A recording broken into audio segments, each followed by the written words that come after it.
Assalamualaikum warahmatullahi wabarakatuh. Hari ini kita akan belajar tentang iman kepada Allah.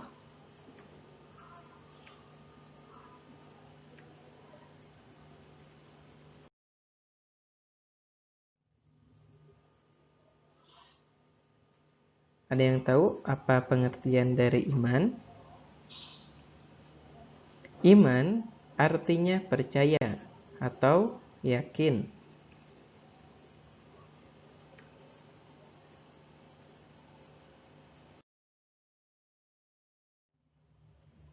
Ada 6 rukun iman. Yang pertama, iman kepada Allah. Yang kedua, iman kepada malaikat-malaikat Allah. Yang ketiga, iman kepada kitab-kitab Allah. Yang keempat, iman kepada Rasul-Rasul Allah. Yang kelima, iman kepada hari kiamat. Dan yang keenam, iman kepada qada dan qadar.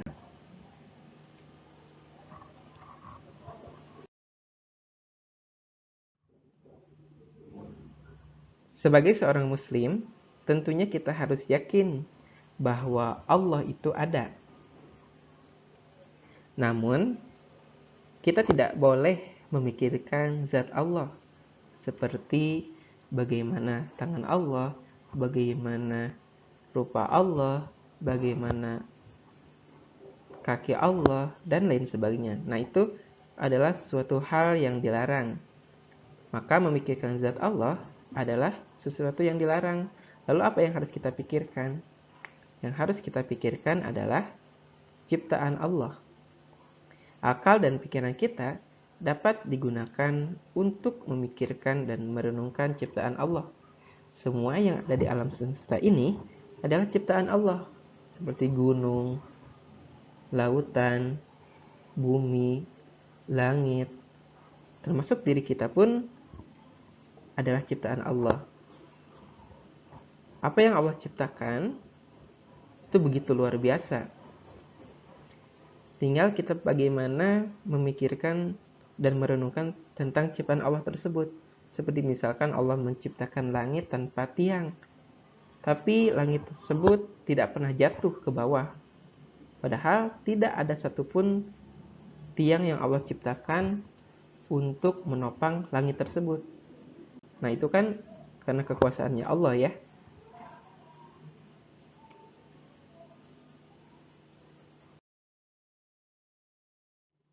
Nah, kita juga harus memiliki sikap sebagai implementasi atau pengamalan iman kita kepada Allah. Ada dua ya, yang pertama secara umum atau garis besar, kemudian secara terperinci. Kalau secara umum, itu bahasa Arabnya adalah ijmali. Kalau secara terperinci, bahasa Arabnya adalah tafsili. Nah, apa maksudnya? Kalau secara umum, maksudnya adalah kita mempercayai bahwa Allah itu ada. Jadi, secara umum, kita tuh percaya bahwa yang menciptakan alam semesta ini adalah Allah. Yakin bahwa Allah itu ada. Yakin bahwa Allah yang mengatur alam semesta ini. Yakin bahwa Allah yang maha sempurna. Allah yang maha kuasa. Allah yang berhak disembah. Allah yang berhak untuk dimintai pertolongan. Allah tempat kembali kita nantinya. Nah, kalau kita yakinnya seperti itu, maka kita yakin secara umum, secara garis besar. Ada juga kita yakin secara terperinci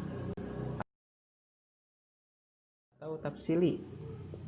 Maksudnya yaitu mempercayai dengan sepenuh hati bahwa Allah mempunyai sifat-sifat wajib, sifat-sifat mustahil, dan sifat jaiz. Selain itu, Allah juga mempunyai sifat-sifat kesempurnaan seperti yang terdapat pada 99 Asmaul Husna. Nah, kalau Asmaul Husna ini sering kita baca di setiap hari Jumat ya.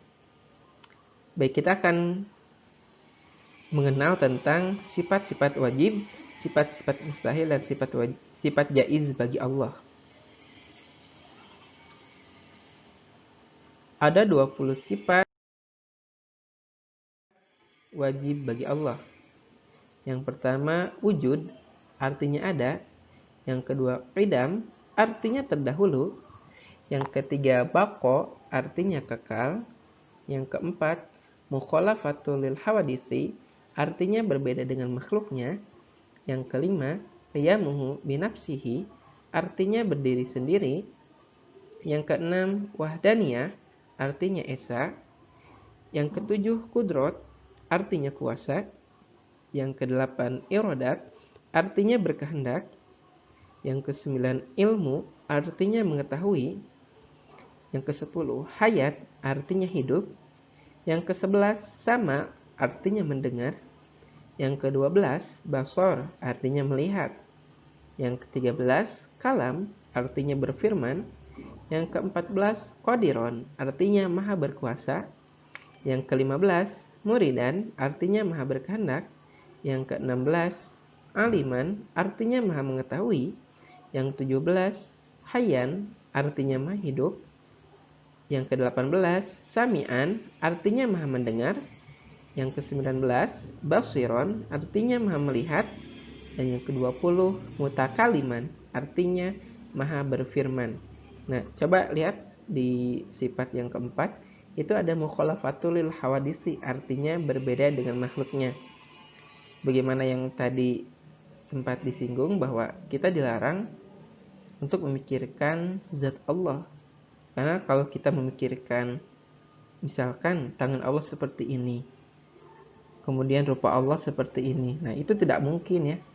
Apa yang ada di pikiran kita, yang tergambar di pikiran kita tentang tangan Allah seperti ini, rupa Allah seperti ini, kaki Allah seperti ini tentu salah.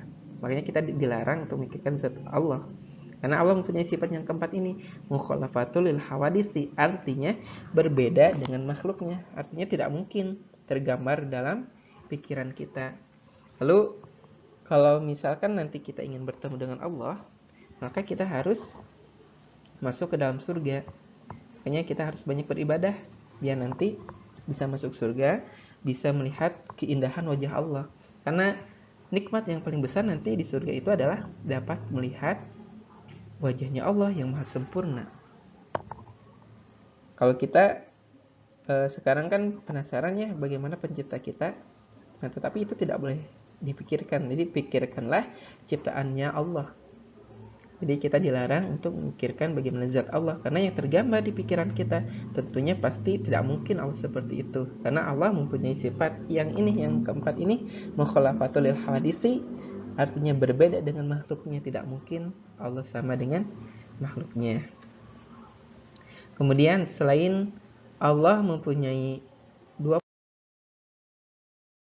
sifat wajib, Allah juga mempunyai sifat mustahil, sama ya 20. Tapi ini lawan dari sifat wajib tersebut. Kalau sifat wajib berarti sifat yang dimiliki oleh Allah yang memang seperti itu Allah. Kalau sifat mustahil berarti Allah tidak mungkin seperti ini. Yang pertama, Adam, artinya tiada. Yang kedua, hudus, artinya baru. Berarti kalau baru Allah diciptakan. Yang ketiga, fana, artinya binasa. Tidak mungkin kan Allah nanti akan mati. Ini tidak mungkin. Yang keempat, mumatsalatul lil hawadisi, artinya menyerupai makhluknya. Nah, yang tadi ya, tidak mungkin Allah sama dengan makhluknya. Yang kelima, qiyamuhu bi ghairihi, artinya berdiri dengan yang lain. Yang keenam, ta'adud, artinya berbilang-bilang. Yang ketujuh, ajzun, artinya lemah. Yang kedelapan, karohah, artinya terpaksa. Kesembilan, jahlun, artinya bodoh. Yang ke-10, mautun, artinya mati. Yang ke-11, somamun, artinya tuli. Yang ke-12, umyun, artinya buta. Yang ke-13, bukmun, artinya bisu. Yang ke-14, kaunuhu ajizan, artinya zat yang lemah. Ke-15, kaunuhu karihan, artinya zat yang terpaksa. Yang ke-16, kaunuhu jahilan, artinya zat yang bodoh. Yang 17, kaunuhu mayitan, artinya zat yang mati. Yang ke-18, kaunuhu asoma, artinya zat yang tuli. Ke-19, kaunuhu ama, artinya zat yang buta. Dan yang ke-20, kaunuhu abkama, artinya zat yang bisu. Selain mempunyai 20 sifat wajib dan mempunyai 20 sifat mustahil, Allah juga mempunyai sifat jaiz. Maksudnya, Allah boleh memiliki sifat ini, yaitu fi'lu kulli mungkinin au tarkuhu. Artinya, Allah berwenang menciptakan dan berbuat sesuatu atau tidak sesuai dengan kehendaknya. Misalkan, Allah ingin menciptakan makhluk baru yang tidak pernah kita ketahui sebelumnya. Allah berkehendak dan Allah berwenang untuk menciptakan makhluk baru tersebut. Kemudian misalkan lagi sebaliknya, Allah berkehendak untuk tidak menciptakan hewan misalkan. Nah, itu terserah Allah. Jadi Allah berwenang untuk melakukan sesuatu bagaimana Allah saja, karena Allah yang menciptakan alam semesta ini. Allah yang mengatur alam semesta ini. Allah yang berkuasa terhadap sesuatunya. Nah, kemudian kita dapat melihat bukti-bukti adanya Allah dari 3 hal ini.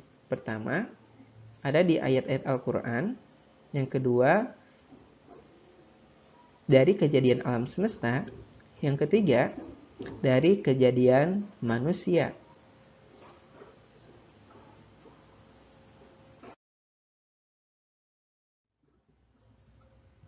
Di ayat Al-Quran, Allah berfirman di dalam Quran surat Al-Baqarah ayat 163. Dan Tuhan kamu adalah Tuhan yang Maha Esa. Tidak ada Tuhan selain Dia yang Maha Pengasih, Maha Penyayang. Allah juga berfirman di dalam Quran surat Ar-Rum ayat 25. Dan di antara tanda-tanda kebesarannya ialah berdirinya langit dan bumi dengan kehendaknya. Nah, yang tadi ya, jadi kita diharuskan untuk memikirkan ciptaannya Allah, bukan zatnya Allah. Coba lihat, ialah berdirinya langit dan bumi dengan kehendaknya. Coba lihat, kalau kita lihat nih, langit setiap hari itu Allah menghiasi langit dengan berbeda-beda. Kalau kitanya merenungi betapa luar biasanya Allah menciptakan langit tersebut, betapa maha baiknya Allah menciptakan langit tersebut. Karena setiap hari Allah hiasi langit tersebut dengan sangat indah. Kemudian apabila Dia memanggil kamu sekali panggil dari bumi, seketika itu kamu keluar dari kubur. Selain dari ayat-ayat Al-Quran, kita juga dapat melihat adanya Allah dari kejadian alam semesta. Allah lah yang telah menciptakan langit dan bumi dan menurunkan hujan dari langit. Kemudian dengan air hujan itu, Dia mengeluarkan berbagai buah-buahan sebagai rezeki untukmu, dan Dia telah menundukkan kapal bagimu agar berlayar di lautan dengan kehendaknya, dan Dia telah menundukkan sungai-sungai bagimu. Surat Ibrahim ayat 32. Selain di kejadian alam semesta, kita juga dapat melihat bukti-bukti adanya Allah dari kejadian manusia. Allah berfirman di dalam Quran surat Al-Mu'minun ayat 12-14. Di ayat 12-nya Allah berfirman, dan sungguh kami telah menciptakan manusia dari saripati berasal dari tanah. Kemudian kami menjadikannya air mani yang disimpan dalam tempat yang kokoh, rahim. Kemudian air mani itu kami jadikan sesuatu yang melekat. Lalu sesuatu yang melekat itu kami jadikan segumpal daging. Dan segumpal daging itu kami jadikan tulang belulang. Lalu tulang belulang itu kami bungkus dengan daging. Kemudian kami menjadikannya makhluk yang berbentuk lain. Maha suci Allah, pencipta yang paling baik. Coba bayangkan bagaimana ketika Allah sudah menciptakan daging, segumpal daging, kemudian jadi tulang belulang, lalu Allah tidak membungkus lagi tulang belulang tersebut dengan daging, maka yang akan terlihat adalah tulang belulang kita. Dan itu menakutkan ya. Tapi Allah bungkus tulang belulang tersebut dengan daging sehingga perempuan menjadi cantik dan laki-laki menjadi ganteng. Itu karena kasih sayang Allah. Maha suci Allah, pencipta yang paling baik. Jadi Allah hiasi makhluk-makhluk yang telah Allah ciptakan, terutama kita manusia, tercipta dengan sempurna. Jadi kita harus bersyukur kepada Allah, kemudian merenungi ciptaan-ciptaan Allah, yakin bahwa Allah itu ada, yakin bahwa nanti kita akan dihisab oleh Allah, kita akan dimintai pertanggungjawaban oleh Allah. Baik, itu saja untuk materi hari ini. Terima kasih. Wassalamualaikum warahmatullahi wabarakatuh.